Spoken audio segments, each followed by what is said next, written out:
Robert Rawlins's suggestion that he made. I think that was the member for Fort Charlotte suggestion, and that it was not considered by the government. So I think we should cross that bridge if we get to it. There are countries in the world that I visited where you have to pay to go into casinos now. That's not unusual. Hard copy, how are you? Good afternoon, hard copy.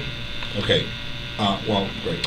325-023516, 325-024243, and 325-025253. You can line up and talk. We're talking with Mr. Bradley Roberts. Mr. Roberts, I wanted to get into another area. I've got a very, very important question along the lines as to what's happening now. Prime Minister was just at Royal Bank House, the Royal Bank of Canada, Life and Key the other day. Made a nice speech, and he was saying how pleased he was with the fact that they're still doing business and things are growing in the Bahamas as far as their branch and so forth and so on. But the financial services industry is losing ground, Mr. Roberts. It's losing ground in Bahamas. Commercial banks are laying off and downsizing. And I understand today that UBS has been making some plans, or there's word that came out today that UBS is about to shut down its operations here. And that'll be another 50 people out of a job. That is what I understood this evening just coming into the show. But, commercial banks are laying off, downsizing. What is the government's plan to stop the bleeding, if you would know? And I ask you this because, Mr. Roberts, truly I ask you this because the Prime Minister nor the Minister of Financial Services have adequately, in my view, addressed this particular matter. Well, Steve, it's a part of the global situation, and particularly here in our part of the world, that the banks claim that they're making less money, and so they're trimming their sales. And they're moving to areas where the salaries that they pay are lower than here in the Bahamas and so forth, and a variety of reasons and so forth. This started 15 years ago when the consolidation of banks in the jurisdiction where Barclays Bank was taken over by the bank in the Caribbean and so forth. It means that it puts further pressure on the government to generate more jobs to these talented Bahamians. Oh, by the way, I am told that some of these banks did offer Bahamians an opportunity to transfer to the other islands of the Caribbean, and they all turned them down. Well, me and you be Bahamian, right? We's Bahamian. Yeah, but we also global people as well too. But listen, we got Bahamians working all over the world, Steve. I run into some in Trinidad just this week. Mr. Roberts, these people who you're talking about, they have mortgages here. They've got families here. Steve, if they're going to get the same kind of offers that the people who come in get, that may be a different story. Steve, what I mentioned that I'm not getting stuck in that, but we have to face the realities as we find them. Global village. Yes, sir. No doubt about that. And this is what we have been educating our people, that they're Bahamians all around the world. So, Mr. Roberts, certainly this is our sovereign jurisdiction, this place called Bahamas.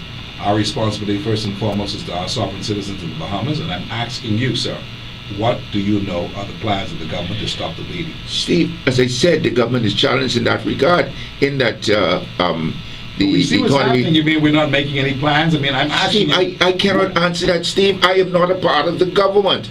You have to ask the minister of the government that. Okay. This matter just recently happened.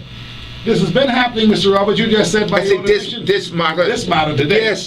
But this has been. We saw the trend for the last 15 years in the Bahamas. I'm saying I'm concerned as a Bahamian, and you should be too. And I think all of us are concerned, Steve. Can any Bahamian lose a job? Yeah, but we can't afford. We need to have a plan. What's our plan of action? That's what I'm concerned about. What are we going to do? How are we going to mitigate against this? Are we going to say that, for instance, this same bank, that UBS, these guys? Steve, but that's not a fair complete yet that I'm aware of. So I don't want to talk about about what you call the rumors. No, I didn't call it rumors. I'm a member of the media. I said it has come to my attention today. If it ain't come to your attention, that don't mean it ain't true, sir. No, I didn't say that. I'm telling you, the word has come down just before I did this show that is what is happening. Now, I think that I have a good reputation of telling people information that's factual. I'm saying to you, you can check it. I'm saying to you, when we look at those kinds of things, Mr. Roberts, we have to make some kind of plan because it's happening with great regularity. Steve, and the next thing we know, Steve, some of those things easier said than done. I Let me believe tell you, all right? Yeah. And don't fool yourself as a matter of no plugging in here and doing there and so forth. They're going to stop a hemorrhage when it starts to happen. Mr. Roberts, you don't think that the government of the Bahamas, I know you're not the minister, you don't make me know that 1,000 times a day, but I know. But that I'm you sure got- that the seep in those No, but no, because you're the party chairman, and you see, you got plenty of influence, Mr. Roberts. You are the conduit between them people inside that cabinet and that parliament, and the people out on the ground making noise and saying, Mr. Roberts, you all better give me a job. You know what I say. I hear you. I hear Okay, you. now fine. I'm saying this to you, Mr. Roberts. We've got to make some kind of plan, and you've got to use your influence as the party chairman to make sure that we begin the Steve, we process. all have to use our influence. Well, that's what I'm. All of us. I'm trying to tell you. You that have an idea that I'm you wish using- to advance to Yes. the government. They are receptive to ideas or any other Bahamian. But under the government has never represented that it's the font of our knowledge. So any I'm not Bahamian with any suggesting- idea and so forth Robert, can advance it, Mr. Steve. Roberts, I am not suggesting that the government has all the ideas. That's why I'm saying to you.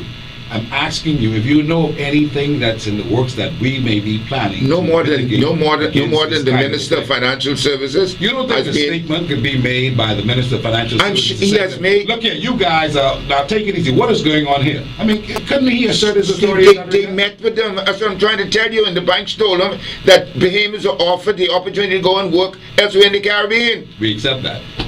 We accept what? That position that's they're being offered. A position to work in the Caribbean, as to say, well, okay, it makes it okay since they've been offered a position. Steve, not only did the government say that, but the president of the bankers union said that as well too. I heard it over from my mouth into my ears. I just don't want it to come off as if Mr. Roberts is throwing up his hand and say, there's nothing we can do. I This did is no the sir, position. no sir, no sir, no sir. What, as far as Bradley Roberts is concerned, one door closed, another one opens. That's my position. All right, let's move on. Hard copy, how are you? Good afternoon, Mr. McKinney. Yes, sir. Good afternoon, Mr. Roberts. Good afternoon, sir. Roberts, I heard the comment made by the Minister, Mr. Obi Wilson, in regards to the